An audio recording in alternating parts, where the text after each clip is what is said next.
Right, what a start Roy Hodgson has made to life back at Crystal Palace. 2 games, 2 wins, 7 goals scored.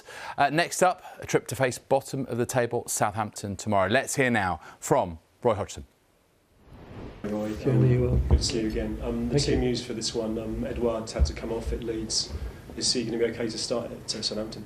Oh, he wasn't injured when he came off. It was just a substitution. We thought it was the right time to get some fresh legs onto the field and give someone else a taste of first team football, as it were, but he wasn't injured. So we've been very fortunate with the player we have lost this week is Nathaniel Klein.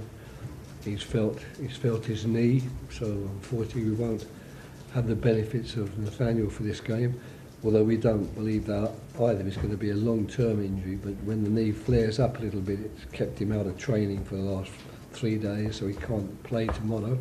But Chris Richards has come back now from his injury, so it's a straight swap. Too early for Wilf and Vicente, of course, but when can we expect them back, do you think? Well, dangerous to say, but both are making very good progress. There's no doubt about that. And I think they certainly, both of them, will be targeting games at the end of this month. That's their target, but have to be careful. I mean, they have to be cleared by the medical people, and they realise that. But if it's purely up to them, they'll be chomping at the bit to play at the end of April. Well, Palace haven't won 3 straight Premier League games since you were last in charge here. If you do win at Southampton, how confident would you be about survival?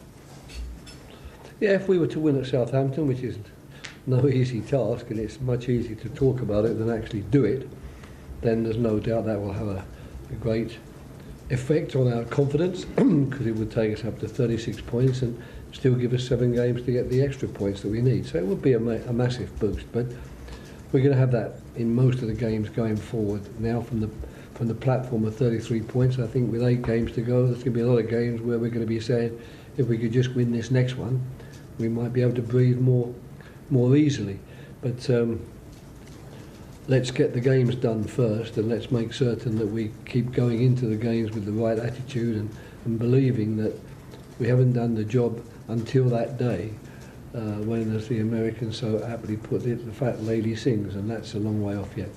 The first 2 results, though, have been amazing, astonishing. In fact, the team yourself must be confident now that you can do this, given what's happened in those 2 games. Yeah, I think, to be fair, when I was asked to take the job for this period of time, I was pretty confident then, looking at the group and knowing the players as I do, and having watched some of the younger ones I don't know so well, but seeing what talent they obviously have, because the club's recruited well, I was pretty confident then that this club should be able to do this. But to be honest, that everyone says that. Every manager who's gone in, especially as has happened recently, there's been a lot of changes with people coming in either on an interim basis, like Dean and Frank, or Sellers taking over at Southampton.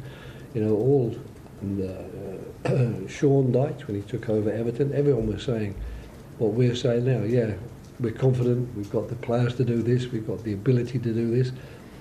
But you can talk about that as much as you like. It doesn't alter one fact, and that fact is that unless you can produce the performances on a Saturday or Sunday and win matches, all the talk is going to be in vain. So we're very much aware of that. We don't talk too much in those terms.